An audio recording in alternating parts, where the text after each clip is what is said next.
ایران نے آبنائے ہرمز کھولنے کے لیے جنگی نقصانات کے ہرجانہ دینے کا مطالبہ کیا۔ ایرانی صدارتی آفس کے ترجمان سید مہدی طباطبائی نے صاف بتا دیا کہ آبنائے ہرمز کو ایران جنگ کو نقصانات کا معاوضہ ملنے تک نہیں کھولی جائے گی۔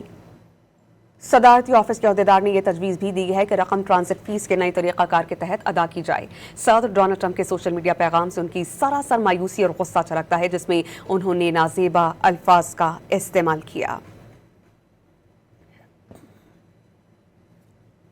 ایران نے آبنائے ہرمز کھولنے کے لیے جنگی نقصانات کے ہرجانہ دینے کا مطالبہ کیا۔ ایرانی صدارتی آفس کے ترجمان سید مہدی طباطبائی نے صاف بتا دیا کہ آبنائے ہرمز کو ایران جنگ کو نقصانات کا معاوضہ ملنے تک نہیں کھولی جائے گی۔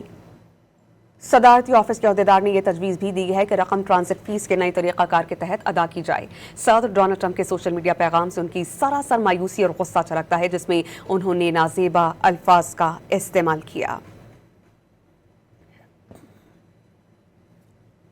ایران نے آبنائے ہرمز کھولنے کے لیے جنگی نقصانات کے ہرجانہ دینے کا مطالبہ کیا۔ ایرانی صدارتی آفس کے ترجمان سید مہدی طباطبائی نے صاف بتا دیا کہ آبنائے ہرمز کو ایران جنگ کو نقصانات کا معاوضہ ملنے تک نہیں کھولی جائے گی۔ صدارتی آفس کے عہدیدار نے یہ تجویز بھی دی ہے کہ رقم ٹرانزٹ فیس کے نئے طریقہ کار کے تحت ادا کی جائے۔ صدر ڈونلڈ ٹرمپ کے سوشل میڈیا پیغام سے ان کی سراسر مایوسی اور غصہ چھلکتا ہے، جس میں انہوں نے نازیبا الفاظ کا استعمال کیا۔ ایران نے آبنائے ہرمز کھولنے کے لیے جنگی نقصانات کے ہرجانہ دینے کا مطالبہ کیا۔ ایرانی صدارتی آفس کے ترجمان سید مہدی طباطبائی نے صاف بتا دیا کہ آبنائے ہرمز کو ایران جنگ کو نقصانات کا معاوضہ ملنے تک نہیں کھولی جائے گی۔ صدارتی آفس کے عہدیدار نے یہ تجویز بھی دی ہے کہ رقم ٹرانزٹ فیس کے نئے طریقہ کار کے تحت ادا کی جائے۔ صدر ڈونلڈ ٹرمپ کے سوشل میڈیا پیغام سے ان کی سراسر مایوسی اور غصہ چھلکتا ہے، جس میں انہوں نے نازیبا الفاظ کا استعمال کیا۔